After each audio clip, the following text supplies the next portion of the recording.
Hello and welcome to Internship Week. We're so glad that you're here today. You will get an introduction to micro-internships and our partnership with Parker Dewey. I'm very excited to have with us today Kristen Schrader. She is the Director of Partnerships for Parker Dewey, where she collaborates with over 450 colleges and universities and nonprofit organizations across the country who are interested in supporting students, employer partners, and alumni in micro-internship opportunities. She is also an adjunct professor for the University of Maryland Global Campus, teaching courses on college success and career planning. Kristen has career services experience at 4 universities, and she also worked in human resources, corporate recruiting, and training and development. A proud military spouse, Kristen personally understands the challenges of career transitions and is particularly passionate about the career development of non-traditional students and military veterans. She has facilitated career development workshops to transitioning service members around the world and presented at local and national career development conferences. We are very pleased to have with us today, Kristen Schrader. Thank you, Kristen. Thank you, Jan, and really excited to share a little bit more about what micro-internships are, how you all can get started in taking advantage of these opportunities, as well as to just answer any questions that you have along the way. So don't be a stranger. I'll keep the chat open and just ask that you keep everything on mute just so that everyone can get what they're looking for with our time together today. If you've never heard of micro-internships before, no worries, you've come to the right place. If you're familiar with the concept, maybe a friend has done one or applied or heard of Parker Dewey, great. The purpose of today is going to not only be to give you the overview about what these are, but more importantly, how you can set yourself up to be as successful as possible with pursuing these opportunities if this is something that you're interested in. So without any further ado, really excited just to share a bit more. So these micro-internships, first of all, to be clear, as you heard from my background, I've been doing career services and just helping people with the job search for quite some time, a couple decades now almost. So really, really love talking to people about what you want to be when you grow up and helping you to get there. What attracted me to micro-internships, so when I first heard this concept about 5 or so years ago now, is the flexibility. These are all short-term, all paid, and all professional types of opportunities. They're designed to be flexible so that if you were like pretty much every college student and doing more than just going to school, maybe you are also working part-time, full-time, or whatever. Maybe you also are involved on campus or off campus and have other priorities or things going on. Maybe you're in sports or whatever it is that you're juggling. Maybe it is just a heavy class load, but that's a lot. These opportunities are designed to fit into a busy schedule so that you can pursue these opportunities on demand whenever it is that you have the time and interest. Know, though, that these are competitive opportunities. These are not simulations. These aren't fake projects that somebody made up and is never going to look at your work. But this is your chance to be an independent consultant, to be that expert. And real companies are asking you and paying you real money to be able to see the work that you're creating because they need your help. There's not enough hours in the day for anybody to get all their stuff done. And so these micro-internships are designed to give busy professionals an extra set of hands while also allowing you the chance to show what you are learning in the classroom and to be able to put that to work via these real paid opportunities. So let me dig into this definition a little bit more. Most of these are going to be in that 10 to 40-hour range. You might see some projects every so often that are longer than that. You might even see some that are shorter than that, but the vast majority are going to be within that range. But they are all paid and paid fairly, and that's really the #1 vetting criteria that we're looking at when we're evaluating whether or not these opportunities are a fit on the platform. We've had companies that have posted projects and we've turned them down, turned them away because they weren't paying fairly, because they were even sometimes saying, yeah, we'll pay them $1 an hour or some crazy thing, and those are situations where we say, sorry, this isn't the place for you. Why? Well, even though unpaid internships can be valuable learning experiences, we don't think they're fair. We all have bills to pay. We all have stuff in our lives that, everything costs money. And I too live in California, so completely know how expensive it is to just, do everyday life here in California. And so it's something that, we just don't think it's fair to ask folks to do work and not be paid and paid fairly for it. But that being said, this is a little different than other jobs that you might be used to, in the sense that this isn't a job where you're paid an hourly rate. Rather, you'll see up front how much you'll be paid and how long it's expected that you take that to complete that project. But if it takes you maybe a bit longer or a bit shorter, again, doesn't matter. Nobody's asking you for a timesheet. They're just asking you and saying, hey, to get this work done, and then they're going to pay you whatever the amount is. And you'll see all of that up front so that you can then decide, yeah, this sounds interesting. Yeah, it's worth my time. And then go ahead and apply if you're interested. Also keep in mind that, as most of you are probably aware, cost of living varies quite a bit across the country. And so while most are around $20 an hour, some might be more than that, some might be less than that, but just know that that's generally what we're seeing. The other thing, though, to know is that they're all professional projects. A couple weeks ago, we had a project where somebody posted something about doing some faux painting on somebody's house. Yeah, that project wasn't allowed to move forward on the platform. Similarly, we see projects every so often where it might be, actually one earlier today, where it was working with kids. Again, not something that really works well in this micro-internship short-term project type of experience for a variety of reasons. But the types of projects we're talking about here are usually done remotely. They're usually ones that are similar to what you do in an internship, full-time job, that first entry-level type of a full-time job. And for a summer internship, you might be doing 4, 5, 6 or more different projects throughout the course of a 10 or 12-week internship. A lot of companies choose to unbundle those experiences and instead break them into discrete individual projects and work with a variety of different students, or maybe work on one student or with one student periodically over a period of time. Those are all examples of micro-internships. We have a lot of employers that maybe just don't have enough work for an intern to do, or maybe not enough staff to supervise an intern adequately, but then they might turn to a micro-internship to be able to get some work done off their plate, but also to be able to identify, wow, this student is an amazing fit, and he or she, they may be a wonderful person to bring onto their team. And that's something to keep in mind. Not only are these opportunities flexible, but the way to think of them is like an audition. A way for a company to see, okay, does the student do quality work? Might the student be a good fit for my team? And while not all micro-internships turn into longer-term engagements, many, many, many of them do. And the big trend that we're seeing with, especially the last couple of years since the pandemic, is that more and more employers are using micro-internships as an additional option to help them recruit, to help them get their name on a student's radar, to help them, not to replace internships or going to career fairs or anything like that, but even with everything being virtual, companies are still realizing they can't recruit all the students that they need, can't go to all the campuses that have great students, because there's great students everywhere. So this allows them an opportunity to really connect and engage. And then they're posted all year long. So again, if now's not a good time for you, a little busy, no worries. Know that this is there, and you can always turn and see what's available when you do have some time in your schedule. Now, as far as eligibility goes, pretty much everybody is able to do these with a few exceptions. So first, you have to be at least 18. That's because these are paid opportunities. And when you're a minor, so 17 years of age or younger, the employment laws are a little bit different. So that's why that age limitation there. It is open to both students as well as alumni. So if you're getting close to graduation, first of all, congratulations.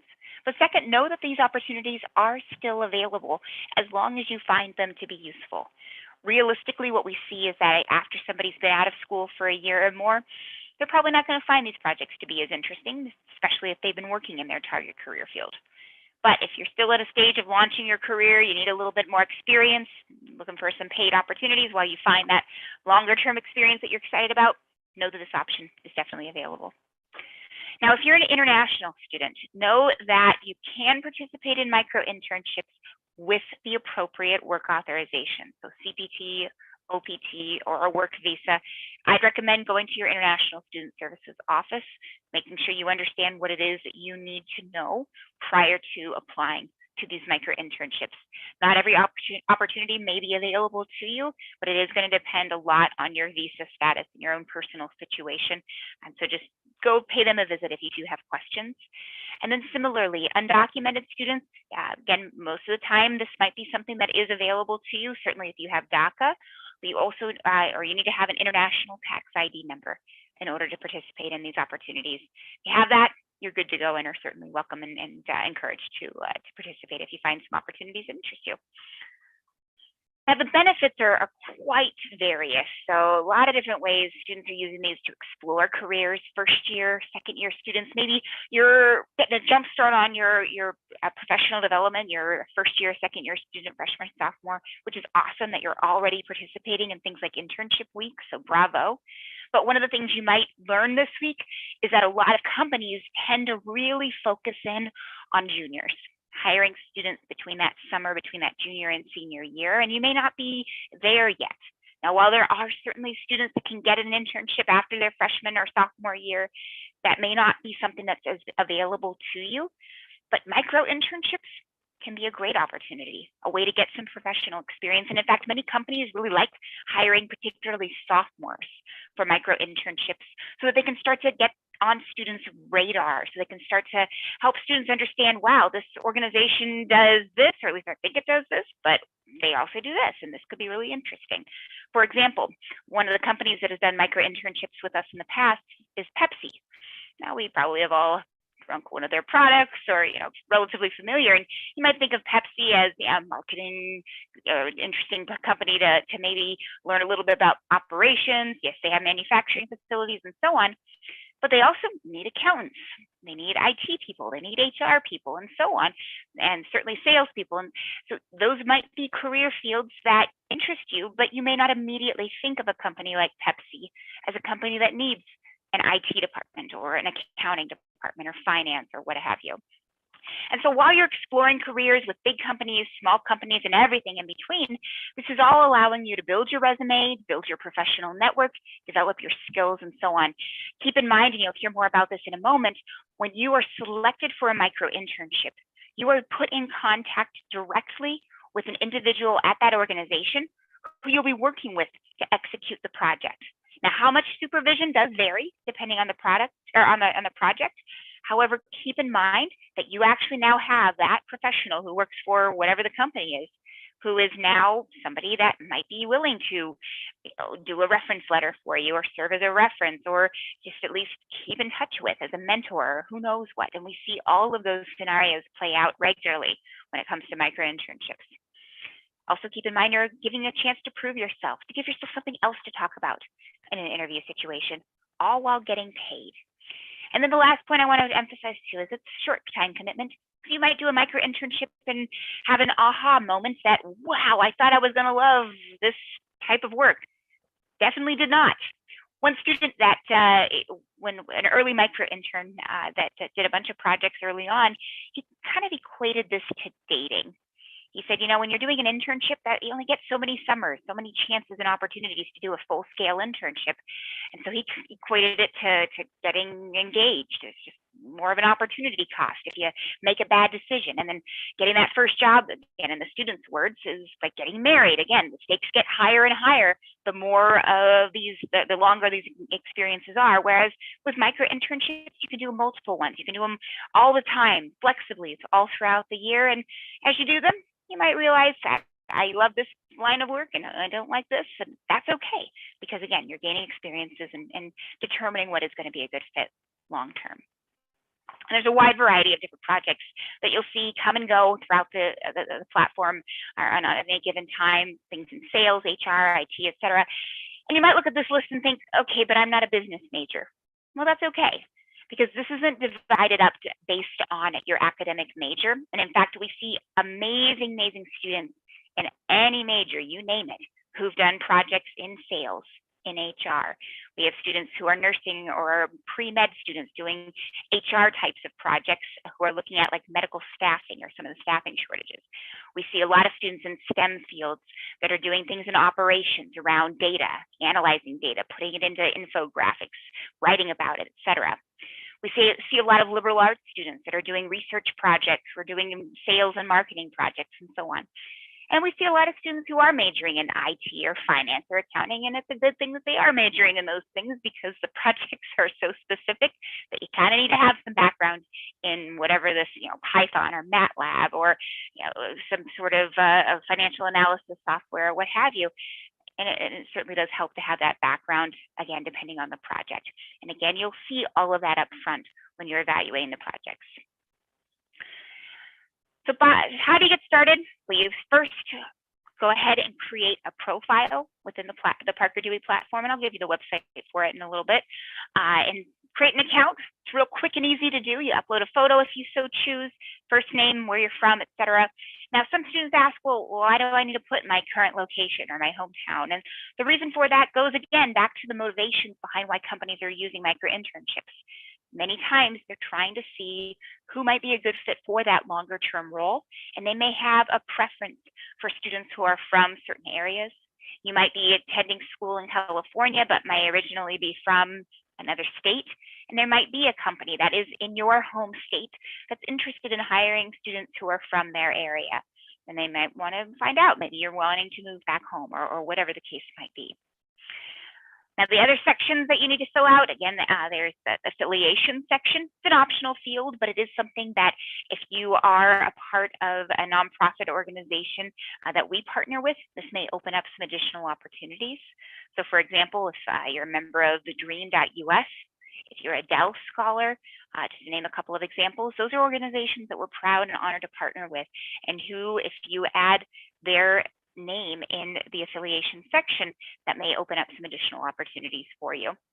Other categories include student athlete or honor student, and that's based on feedback from employers who have said, yeah, we'd love to connect with students from those backgrounds, and this is our way of helping to identify them. From there, pretty straightforward. Fill in your education, your experience, upload your resume, and so on. So, do make sure you add CSUN to the education section of your profile, your major, graduation date, etc. The experience section is pretty catch-all. You can put part-time or full-time jobs, on or off campus, extracurriculars.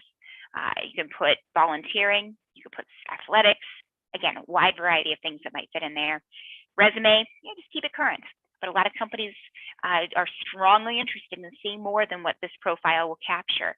And in fact, I was doing a session like this earlier today with an employer, and they flat out said that they won't even consider somebody who hasn't uploaded their resume. So it's definitely something that's really important to a lot of employers. And then from there, the last section is the demographics. It's 100% optional, but it's one that you can feel free to include, and it does allow us to determine how well we're accomplishing our mission of trying to make sure that these opportunities are going to students from diverse backgrounds. That's all it is. It's not shown to employers. It's not something you're required to fill out, but we do encourage you to, again, if you feel comfortable sharing that. And then from there, you're going to see the opportunities that are currently available on the platform. So that left side screenshot, those are projects that are featured to students. That featured project means that company who posted the project has specifically named CSUN or whatever organization that's in the affiliation section as a priority for them. And meaning, if you don't have CSUN listed in the education section of your profile, you won't see that project. And I'll tell you right now, when I was looking earlier today, there's about a half a dozen projects that are specifically mentioning Cal State Northridge students in their on the platform. Meaning that if you don't have Cal State Northridge listed in your education section, you're not going to see those projects. So do make sure you fill that section out as completely as possible. Now, you might check back in a month or two and not see any projects that are listed under featured, which means that, okay, at that moment, that there's not some that are specifically for your school, no problem. You'll still see those that are open to everybody. And most micro-internships, when they're posted, fall under that all open micro-internships, which means that the company doesn't care where a student goes to school. They just want it to be open to everybody. Just know that those that are featured are going to have fewer students seeing them, so it'll be fewer students who you have to compete against. So from there, You can click details and read more about each of the projects that interest you. That's where you'll see the information in that center screen.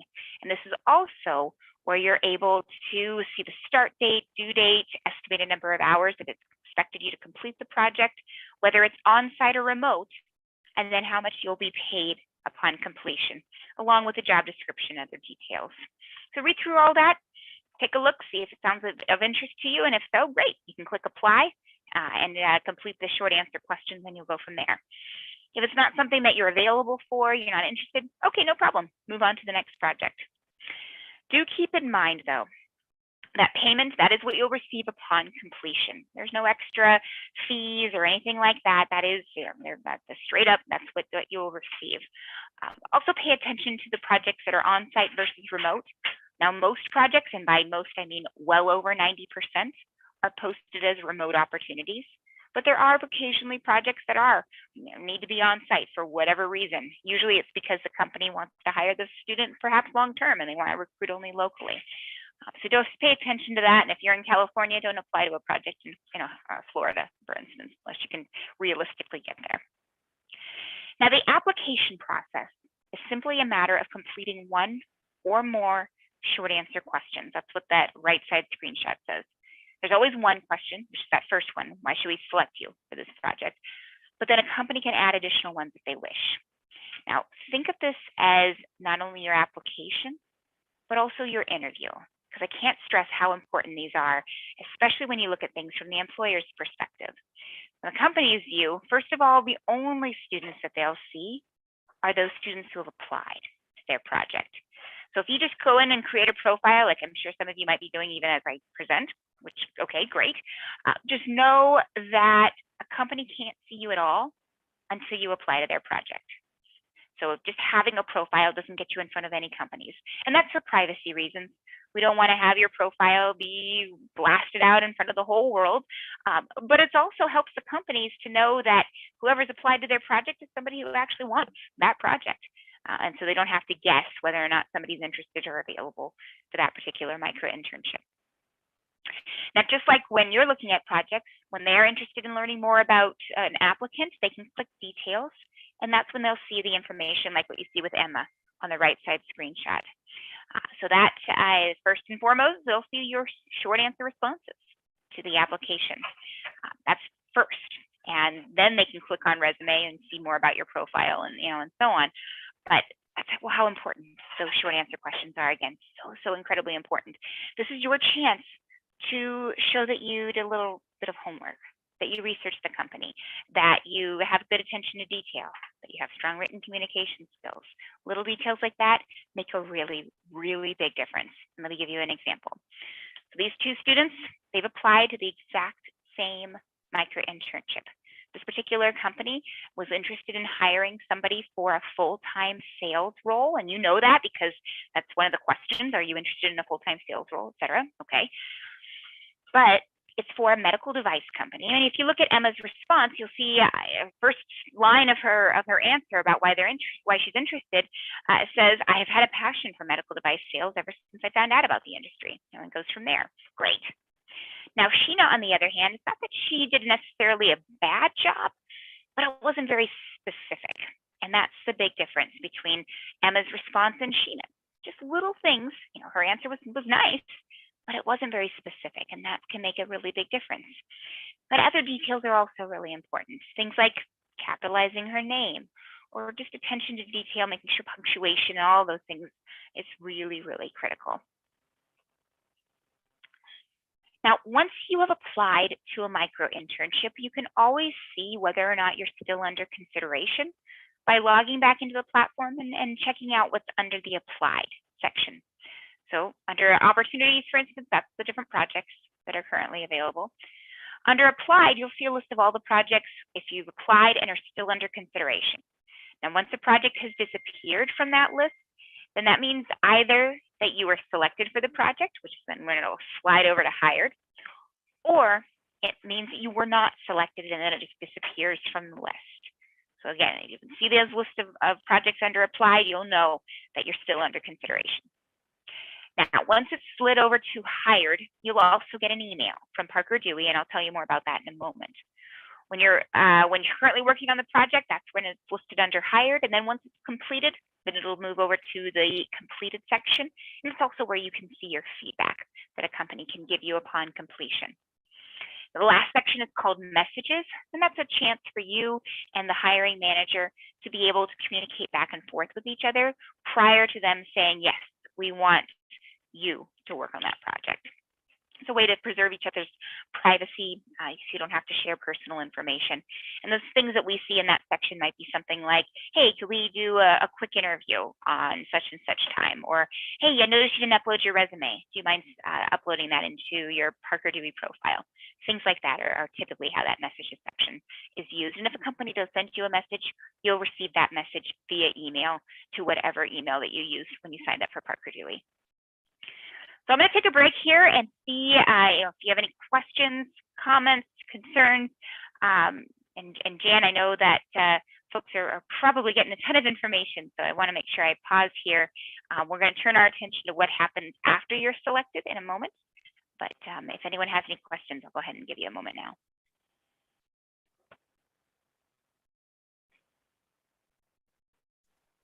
Okay, so if you have questions, you can post those questions in the chat. And it looks like we have a question here from Naomi. They ask, I'm a psychology major graduating this December.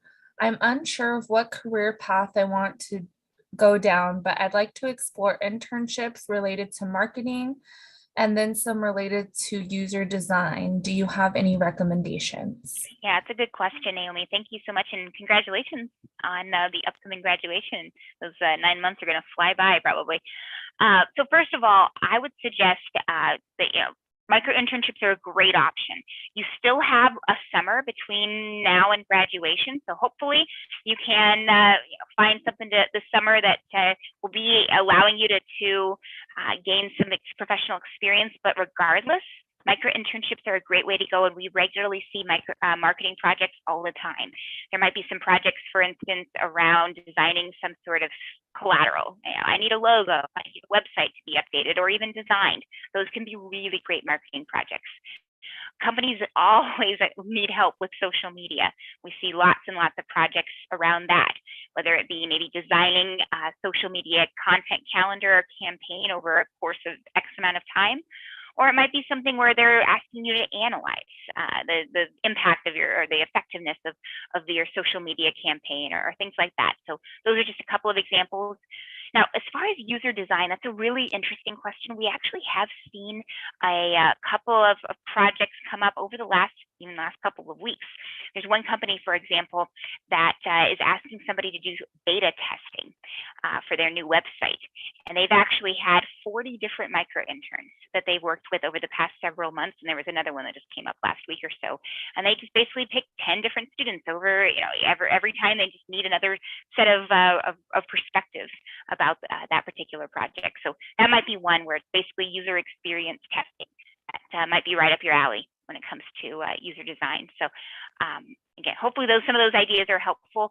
One piece of advice that I would say to all of you is that when you're evaluating micro internships and looking at the opportunities on the platform, don't focus as much on the projects, companies, as much as the titles or the description of the project itself.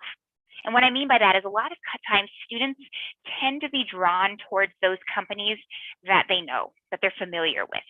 They want to get in with some big name company, which great, nothing wrong with that. And I totally get it. I worked for a big name company right after graduation, same ideas. But a big name company may not be the best fit for you. And what I mean by that is well over half of our country works for small businesses, companies with fewer than 50 employees. And that might be exactly what would be the best fit for you. And again, having worked for big organizations and small ones, there's a lot that can be said for both scenarios. And so again, that's where I'd really recommend, and especially Naomi, in your case, as you're exploring so many different options, is just think about widely and broadly what types of projects sound interesting and apply. Just apply right away. Log in every couple of days and throw your hat into any and all projects that sound interesting. Sorry, a lot of information, but I hope some of that was helpful, Naomi, and good luck again. Kristen, I'd like to just step in there for a moment? Yeah. Naomi, if you're in the process of exploring and you plan to graduate in December, I strongly encourage you to participate in events at the Career Center and maybe connect with the Career Center for to meet with a career counselor. Perhaps so they can help you sort it out. We also have drop-in hours. You can go to our Career Center website, which is csun.edu/career. And you'll be able to see all that information. And then also I'm going to have Kristen with a J. I'm going to have her put in the chat our email address, career.center@csun.edu. And you can connect if you'd like to make an appointment with a career counselor. Yes, and in the chat here, Naomi has a follow-up question, and don't worry, Jasmine, we'll get to your question as well. Naomi's follow-up question asks, are there companies that would hire interns who have no experience in that specific field? Do they teach us new skills? And thank you. Yeah, great question. It really is going to depend. Some projects, they'll specifically say that they need somebody to have whatever it is, this experience and, whatever. So I'll give you an example. A few weeks ago, there was a project where the company needed somebody to do some research using Power BI. And don't ask me what that is, some IT thing, I don't know. And they needed somebody even to have Spanish speaking. Oh my goodness. So those two, that combination, that was non-negotiable because that's what you needed to have in order to execute the project. But it was very clear. And they found a bunch of students that actually had that experience, and life was good. But other projects, though, I mean, I literally just worked with a micro intern just last week, where it was very much a research project. We had a kickoff call. I said, hey, this is where you go to find this data. Please plug it into an Excel spreadsheet that I shared with them, and they took it from there. So it's going to be a wide variety of different things. And you'll see a little bit more about this in a moment. But the biggest thing is if you have questions, ask. Just like with any internship or really any job in general. If you're not sure what you're doing, go ahead and ask. But yes, we do see companies that pick micro interns that, students, this might be their first professional experience, and that's okay. We all have to start somewhere. So don't be afraid of the fact that your experience may not be as robust as the next person's. And there's a question as well around graduate students being able to apply. And the answer to that is yes. Yeah. Sorry, before that, we had a question from Jasmine, and she's asking, it got lost a little there. When creating an account, should we use our professional emails or school email? Yeah, 100% up to you. Doesn't matter. A company won't see your email unless you're selected for a micro internship. Just a general best practice whenever you're using email to communicate with a company, which chances are you will be, make sure you're checking whatever email address that you're using, you're checking that email frequently. We had a situation that happened just last year where a student applied for and was selected the same day for a micro internship. And then the company ended up contacting us because it had been 24 hours and the student hadn't checked their email and didn't see that they had been selected, and the company was getting a little nervous. So whatever you're using, make sure you're checking it frequently. If you are using an email outside of your student email, just make sure that it's not something that's cutesy or whatever. Raspberry Sparkles, that's my daughter's soccer team. Something like that. That's probably not the best for a professional type of email address. And then for school email, if you're getting close to graduation, now might be a good time to set up a professional email outside of your school email just that you can use even after you graduate, but 100% up to you. So, and then it looks like there was a question around, in case you missed it. So if, as a graduate student, yes, you are eligible to participate in these as well. So I think that caught us up. Did I miss any? Yes, I think it caught us up. So okay, perfect. I love seeing all the interest. So let me go ahead now and share a bit about what happens if you're selected for a micro internship. As I alluded to before, you're going to find out via an email from Parker Dewey that'll say something to the effect of, congratulations, you've been selected for, tell you the name of the internship or the micro internship. And then they'll give you the name of the company and the point of contact at that organization that you'll be working with in order to execute the project. So their name, their email. And then we're going to send you some best practices, some tips. So for example, we recommend that you set up a Zoom or some sort of call with that individual to go over the project. Ask whatever questions that you have, make sure you understand the deadlines, exchange documents via email, whatever that might be needed to work on the project. We'll also send you some resources, some general best practices for approaching some of these different projects. But keep in mind that with these projects, and kind of going back to the question that was asked earlier, these are your chance to shine, to show that you know whatever it is that you've been learning in the classroom, that you can put that to work. Now, companies recognize that you're not a 20-year veteran in whatever career field that you're targeting. You're a student. Your experience it was not as robust as somebody who's been doing this for 10, 20, whatever years. But they also want to know that you're doing a good job, that you're making progress, that you're going to meet their deadlines. And so little things like that make a really, really big difference. Which leads me to some tips for success, such as whoever it is that you may have a faculty member, a mentor, or other colleague, staff, family member who might be able to provide you with some additional insights to the project. Take advantage of that. This can be a really great opportunity, for instance, to go back to a professor who you may have really loved their class. This could be a great way to go back to them and say, hey, can I visit you during your office hours? I'm working on this micro-internship and I'd love to get your advice. Not only will that help you to build that relationship and maintain that relationship with that faculty member, but it'll give you something new to talk about, but it'll also make the final deliverable for that project even better. Now, if you need help, you're going to have trouble meeting the deadline, life gets in the way, family emergency, stuff like that. Those are reasons to tell Parker Dewey as well as the company, so that everybody's on the same page and we can work through whatever it is to make sure that everybody's being treated fairly, the project's getting done, and again, whatever needs to happen in order to address the situation. So know that Parker Dewey is that liaison between you and the company, and here to help, here to support. If you have questions, again, let us know. Also know that in that initial kickoff email that we're going to send you, we'll send you a bunch of other kickoff documents, because as you probably have already read on step 4, when the project is completed, you're paid by Parker Dewey and not by the company that you're doing the project for. And that just simplifies things for everybody, makes it easier for the companies so they don't have to deal with all of those logistics, makes it easier for you because you don't have to worry about setting up an invoice or worry about taxes or any of that kind of stuff, because again, we'll provide you with the appropriate documentation come tax time if needed, and we'll make sure that you get paid upon completion to whatever account that you set up when the project is kicked off. So all those HR documents and so on, that'll all go to and from Parker Dewey.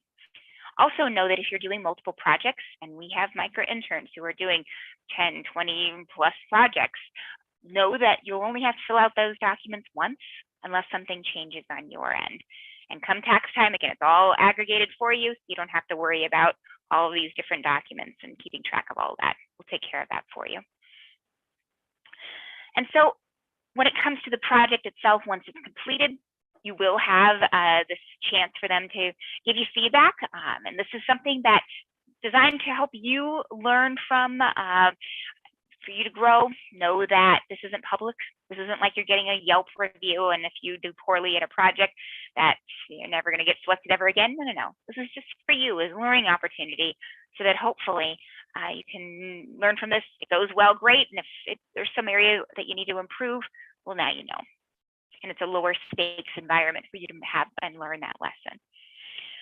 Now, once the project is completed, now's the time to update those resumes and LinkedIn, and just make sure that it's all documented and showcased on those different documents. What's nice about writing about a micro-internship on a resume is it kind of writes itself, because every micro-internship is going to have some sort of thing that you're developing, creating, or researching, or whatever, and you want to document all of that, and ideally talk about the impact that that work had on the organization or whatever the goal was. But update your resume, update your LinkedIn. You're always going to say that you worked for Parker Dewey, because we're the one who's paying you. The job title will be independent contractor or independent consultant, whatever one you prefer. And then describe the job or the micro-internship with bullet points, just like you would in any other resume that you're creating. The big difference, though, is you're going to want to make sure you ask the company's permission in order to use their name on your resume. So if you did a market research project for Microsoft, let's just say, make sure you ask Microsoft to make sure they're okay. Some companies might be a little bit sensitive to having you use their name. We've seen this very, very rarely, but on occasion with, for example, IT companies or financial services, cybersecurity. Those tend to be the ones that tend to get a little bit more sensitive about their names being used. So just ask your permission. And if they do say no, you can always still list the experience on your resume. Again, the employer is going to be Parker Dewey anyway. But then the experience will, instead of saying Microsoft, you would say something like for a large multinational tech firm, something like that. This is also the time to do some reflection. Think about what you learned, liked, didn't like. If you're in Naomi and getting close to graduation, this might help you decide what full-time role might be the best fit for you. But if you're early on in your career or in your academic journey, you might say, wow, I thought this was what I would wanting to study, but maybe I should change my major. Maybe this is not as good of a fit. And sometimes learning that earlier can save you time in the long run. And sometimes those best learning experiences are those where you didn't realize what you didn't want to do, but it may also confirm that this is what you want to do. So either way, it's valuable. And keep in mind that whether you love the experience or maybe it wasn't quite what you thought it was going to be, you have a contact, a professional contact within that organization to stay in touch with, to add to your network, to let them know what you've been up to throughout your academic time. And you never know, they might turn into something long-term. And we see that happen regularly. And keep in mind too, companies and students alike are really, really enjoying these flexible opportunities. So Zach, for instance, he actually learned about micro-internship towards the end of his academic journey. So kind of in a stage not too dissimilar to you, Naomi. And he had received an offer from a really, really elite consulting firm that he chose to turn down, thanks to his micro-internship opportunities, because he realized that there were great opportunities that were closer to home and he didn't want to move so far away from where he was from. And the micro-internships allowed him to shift gears a little bit, find new experiences to talk about so that he could be competitive for those local opportunities that for him were a better fit. Nick, on the other hand, he went to an Ivy League school. Okay, great, but he was having a really hard time finding a job because he was a student athlete and really just didn't have time to do internships or other professional development. He couldn't go to things like this because it just wasn't going to fit in his schedule. Micro-internships, though, did fit into his schedule, and it gave him something else to talk about outside of training for his sport. He was able to leverage that experience for a long-term role as well. And then I think my favorite example is the one from Microsoft, because the micro-intern that they worked with was already graduated from college, and she was working as a barista. Wasn't what she wanted to do long-term. She did a micro-internship with Microsoft, and they were so impressed by the work that she had done that they invited her on site. As many internships typically end with some sort of presentation, they invited her and asked her to do one, and they ended up creating a job for her because of the quality of the work that she did during her micro-internship. And those are, at the end of the day, those are the stories we love, but those are just small sample of ones that we hear all the time, of students going from micro-intern to something else, maybe additional micro-internships, maybe internships, maybe full-time roles, but how these are opening doors for students to explore careers, to build their resume, and to ultimately decide what is going to be a good fit for them. And so the reason why I'm just so excited to be able to share these opportunities with you. So I know there's been a few questions come up in the chat, so awesome. I'm so glad to see the engagement.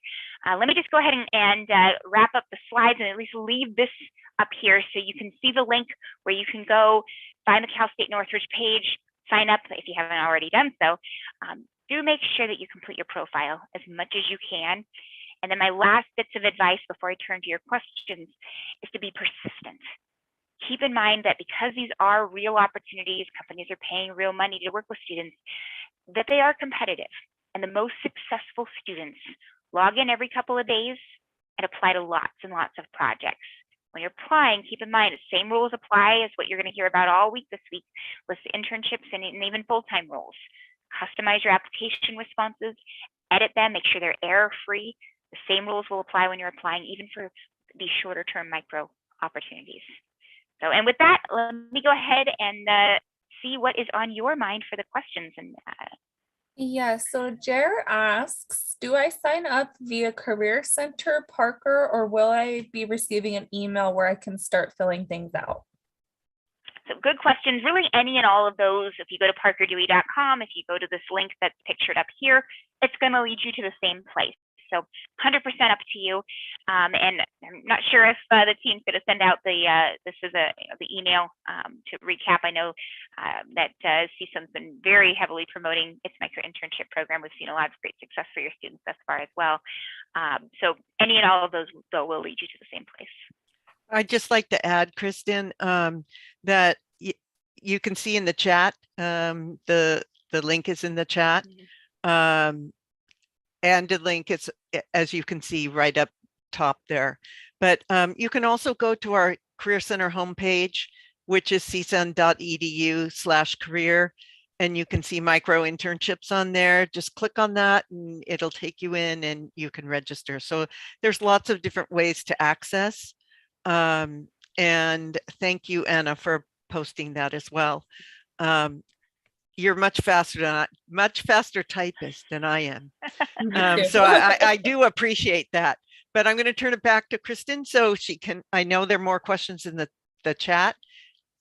Yes. So go ahead. Trisha asks, hello, I have found a role that suits me, but I haven't put my resume on my profile. Can I still apply or should I complete my resume first? Great question. I love the thoughtfulness behind that. My advice to you, Trisha, is to apply, but try to get that resume uploaded as soon as possible as well. And the reason for that is that the world of micro-internships tends to move pretty quickly. Now, for the project that you're interested in, I'm not sure how long it'll be available, but it kind of alluded to it already. It's not unusual for projects to be posted and filled within the same day, within hours of being posted and so on. Most are posted usually within a week or so, sometimes longer than that. But the long story short, they don't sit for weeks or months on end as a general rule. So going back to your resume and anything in your profile, you can update that anytime that you want. And so if you've already applied to a micro internship and then you say, oh my gosh, I made an error in my profile, I need to upload a new version of my resume. Any and all of that, you can do at any time, and it's not going to affect anything for projects that you've already applied to. They'll all see the most current version of your profile. Now, if you look at your application responses and you realize, oh gosh, I made a typo or whatever, that's when you're going to want to retract your application, which means basically you're unsubmitting it. I would recommend copying and pasting your answers first, because that way you don't have to recreate them. But then, plug them back in, make sure you correct whatever it was that needed to be corrected, and then your application will be visible to companies yet again. So short story long, here again, apply first, and then you can always update your profile later. Do we have anything else in the chat? No, there are no other questions at this time. Okay, I have a question. Kristen, I haven't talked to you in a long time, so I don't know the answer to this. But if a student, is it still possible for a micro internship to be listed and it's still showing, but it's past its due date? Yeah, and can you explain that? Yeah, it's a good question. So, and I'll go back a little bit so you can kind of see what it looks like again when you're viewing an opportunity. But this middle screenshot, for instance, you can see the start date, the due date, and the example here is several months old, so that don't pay attention. This project's been filled a long time ago. But you occasionally will see projects where the start date was maybe a few days ago, maybe a few weeks ago. What's going on? Well, first of all, know that it is still a viable opportunity, meaning that the company still has seats that they plan to fill, but that they haven't filled yet. But that being said, what's going on with this project might be a number of things. First of all, it might be that they have picked another student and they are trying to find a few more, or maybe one or more students. Then great, go ahead and apply and you might be that next student that they select. It might be that their plans have shifted and we're constantly following up with organizations to find out, hey, do you still intend to fill this micro internship? So a couple of different scenarios there, but long story short, again, if you see it on the platform and it interests you, apply. Now, one other reason to apply as well, if it has a company forgot about this project or slipped off their radar, what a company receives every single day that they receive an application, they get an email.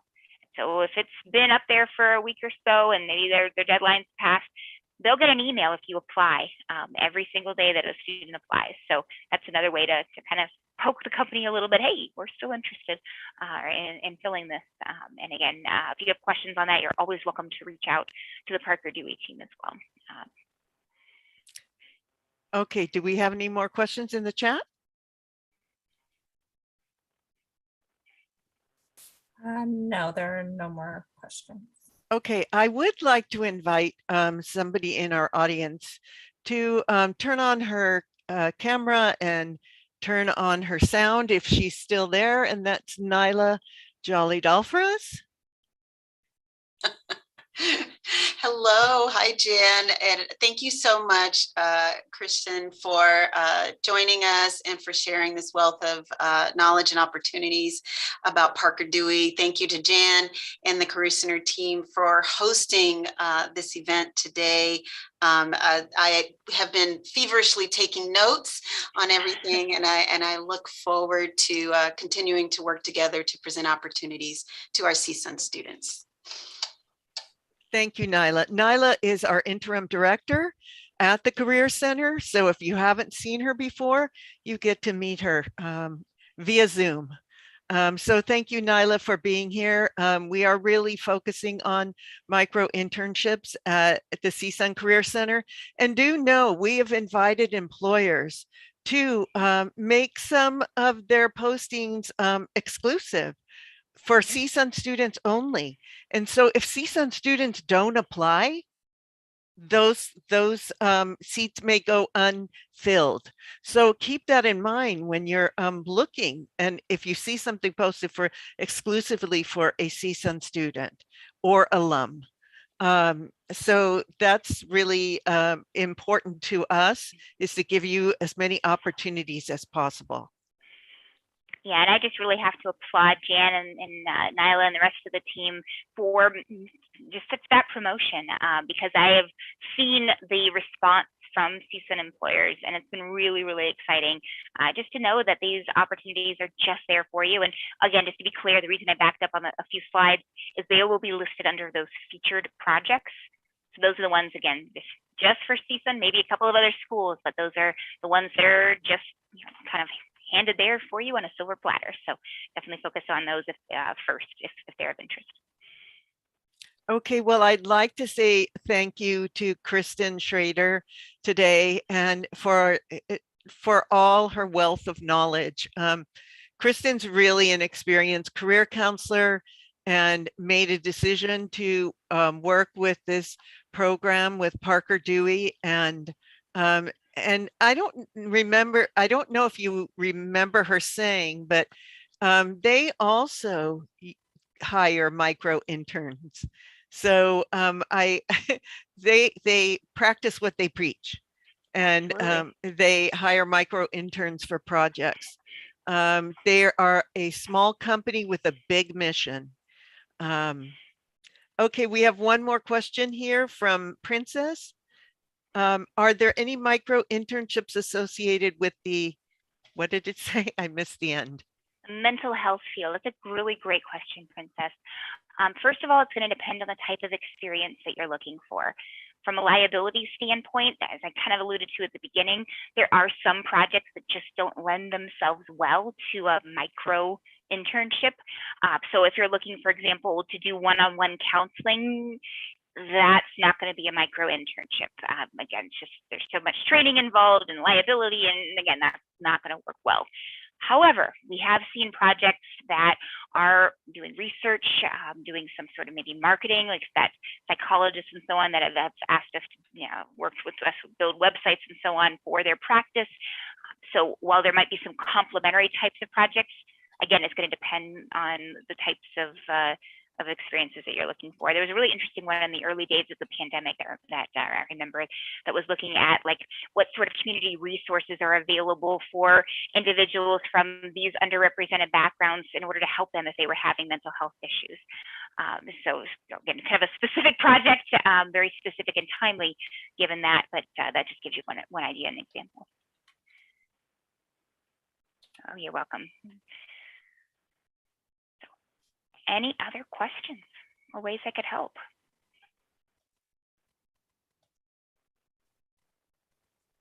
Okay, I'd like to, we'll wrap it up at that. It's 5 o'clock, so time to wrap it up. I'd like to say again, thank you so much to Kristen for being here today and for the entire crew that has worked throughout the day and in this session. We appreciate all the support. And Kristen, thanks so much for being our partner. Likewise, and best wishes to you all. Thank you so much.